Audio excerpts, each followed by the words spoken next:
مەترسیە چاوەڕوانکراوەکەی هەرێمی کوردستان. ئێران بەگرتنەوەی بەنداوەکانی هەرێم دەخنچێنێت.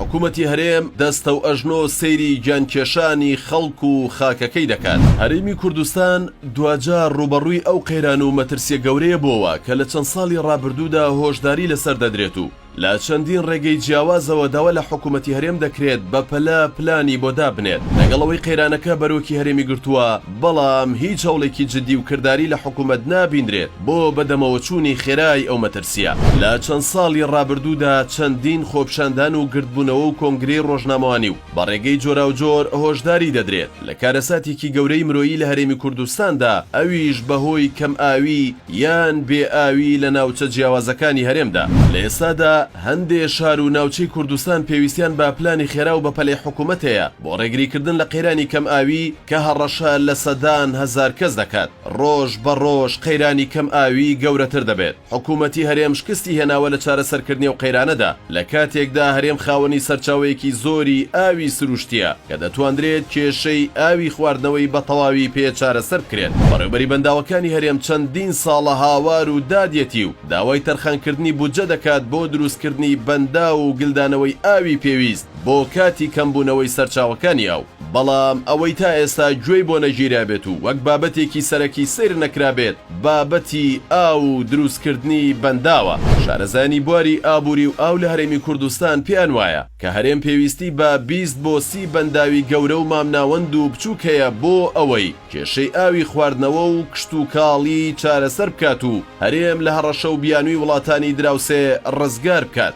هەرچەندە وەزارەتی کشت و کاڵی حکوومەتی هەرێم لە چەند ساڵی ڕابردوودا پلانێکی بۆ دروستکردنی 20 بەنداو ڕاگەیان، بەڵام بەشێکی بەهۆی قەیرانی دارایی و بەشێکیشی بەهۆی کەمتەرخەمی و ململانەی ناوچەی سەوز و زەردەوە دروست نەکراون یان کارکردن لە زۆربەی پرۆژەکانی تایبەت بە دروستکردنی ئەو بەنداوانە ڕاگیراوە. بەپێی ئامارێکی وەزارەتی سەرچاوەکانی ئاوی عێراق تا ساڵی 2025 هەرێمی کوردستان پێویستی بە 30 ملیار مەتر سێجا ئاو دەبێت، بەڵام ئەگەر حکوومەتی هەرێم بەو جۆرەی ڕابردوو مامەڵە لەگەڵ کەرتی ئاو بکات، ئەوە لە چەند ساڵی داهاتوودا هەرێم ڕوبەڕووی قەیرانی مەترسیداری ئاو دەبێتەوە. هەرێمی کوردستان ساڵانە 47 ملیار مەتر سێجا ئاوی سەرزەوی هەیە کە سەرچاوەکانی بریتیە لە ئاوی ڕووبارەکان و ئاوی ژێرزەوی و کارێزەکان. ئاوی ژێرزەوی زیاتر لە 3 ملیار مەتر سێجا دەبێت. هەرێمی کوردستان چەند سەرچاوەیەکی ئاوی هەیە کە لە ئێران و تورکیاوە دێنە هەرێمەوە کە ژمارەیان 5 ڕووبارن و بریتین لە زەی گەورە و زەی بچووک و خاپور و سیروان و ئەڵوەن کە سەرچاوەی سەرەکی ئاوی خواردنەوە و کشت و کاڵن لە هەرێمی کوردستاندا. بەڵام ئێستا وڵاتی ئێران بەشێک لەو سەرچاوانەی وشک کردووە و هیچ بڕە ئاوێک نانێرێتە هەرێم یان بە تەواوی کەمی کردوتەوە بە جۆرێک بەپێی ئامارە فەرمیەکان. لە ئێستادا ئاستی داهاتی ئاوی بەنداوی دەربەندی خان گەیشتووەتە ئاستی سفر و داهاتی بەنداوی دوکانیش تەنها لە 130 ماوەتەوە کە شارەزایان ئەمە بە زەنگێکی تەواو مەترسیداردا دەنێن و پێیان وایە دەبێت حکوومەت بە زووترین کات بیر لە چارەسەر بکاتەوە. ئەگەر حکوومەتی هەرێم بە خێرایی بودجە بۆ ئەو بەنداوانە تەرخان بکات کە کاریان تێدا وەستاوە و تەواو بکرێن لە ماوەی 30 بۆ 40 ساڵی داهاتوودا، هەرێم کێشەی کەمی ئاوی نابێت ئەگەر هەموو ئەو سەرچاوانەش وشک بکرێن کە دێنە هەرێمی کوردستانەوە. ئەگەر ژمارەی دانیشتوانی هەرێم بە 6 ملیۆن کەس مەزەندە بکەین، ئەوە بەرکەوتی ساڵانەی ئاوی تاکە کەس دەبێتە 8166 مەتر سێجا لە کاتێکدا بەرکەوتی تاک لە وڵاتانی ڕۆژهەڵاتی ناوەڕاست و باکووری ئەفریقیا نزیکەی 1250 مەتر سێجایە لە ساڵێکدا.